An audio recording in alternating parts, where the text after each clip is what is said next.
నిన్న గాని, ఈ రోజు గాని మీరు మాట్లాడేటప్పుడు క్రోనీ క్యాపిటలిజం అనే ది వాడుతూ వచ్చారు సార్.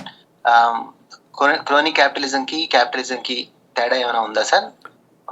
చిన్న తేడా ఏంటంటే క్యాపిటలిజం బేసిక్గా బిహైండ్ పనిచేసి తన పనులు ప్రజల యాక్సెప్టెన్స్ దగ్గర, అంటే గ్రామ్సీ చెప్పినటువంటి సమ్మతి అనే దాన్ని నిర్మించే రాజ్యం సమ్మతిని నిర్మిస్తుంటుంది. సమ్మతిని నిర్మిస్తే హెజిమనీ సాధ్యమవుతుంది, పెత్తనం సాధ్యమవుతుంది. ఇది బయటికి కనపడకుండా చేస్తూ ఉంటుంది.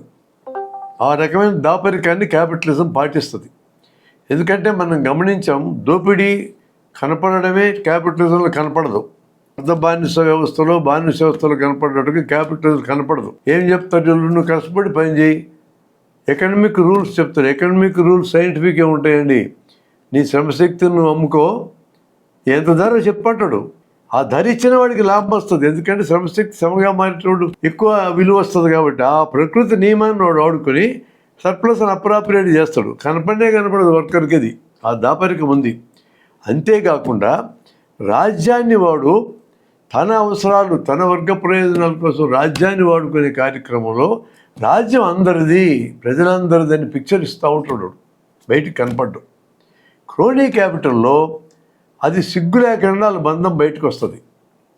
పరిపాలించేటోళ్ళు సిగ్గు లేకుండా చట్టాలు చేసి వాళ్ళకి మేలు చేస్తూ ఉంటారు, వాడు వీళ్ళకి మేలు చేస్తూ ఉంటాడు. కానీ ఇంత సిగ్గు లేకుండా బయటపడ్డా కూడా ప్రజలకు ఆల్రెడీ ఒక పద్ధతి అలవాటైంది. కర్మ సిద్ధాంతం, మన కర్మ ఇది ఇంతేలే, రాజ్యాంగంలో రాసిన అమలు జరగతిట్టని భ్రమలు ఎన్ని ఉన్నాయి. కాబట్టి అసలు దొంగలు ఎవరు ఇక్కడ? పరిపాలించేటప్పుడు నీకు కనపడే విగ్రహాలు కాదు అసలు దొంగలు. వీళ్ళు ఎనకున్నారు క్రోనీస్, వాళ్ళు అసలు దొంగలు. వాళ్ళ మీదకి ఇంకా ప్రజల కోపం మళ్ళలా. అది మలితే తప్ప మనం ముందుకు వెళ్ళలేము. అసలు దొంగను మనం బయట పెట్టాలా, బయట పెట్టి దాన్ని అర్థమయ్యేటట్టు చేయాలి.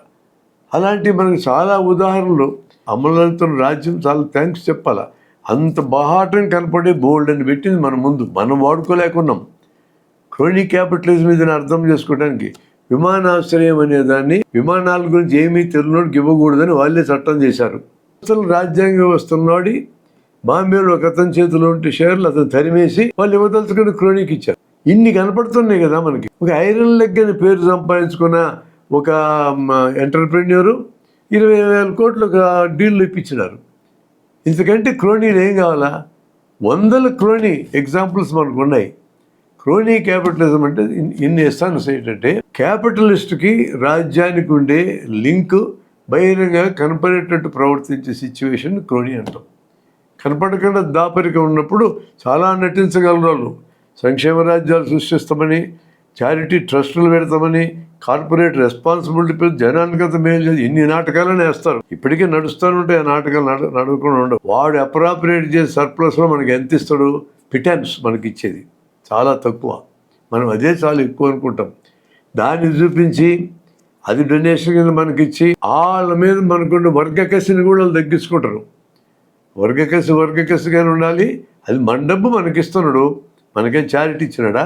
వాళ్ళ డబ్బు ఇచ్చినాడా? మన దగ్గర సంపాదించిన సర్ప్లస్లో కొంత మనకి ఇస్తున్నాడు, ఇచ్చి మనల్ని మచ్చిక చేసుకొని అటు పోరాటం రాకుండా రాళ్ళు లేకుండా చూసుకోవడానికి జాగ్రత్త పడుతున్నాడు అనే కాన్సెప్ట్ మనకు ఉండాలి. That is the in essence crony అంటే అదండి. రాజ్యంతో లింక్ వైర్యం కనపడుతుంది, ఇప్పుడు కనపడుతుంది. చాలా ఎగ్జాంపుల్స్ ఉన్నాయండి మనం.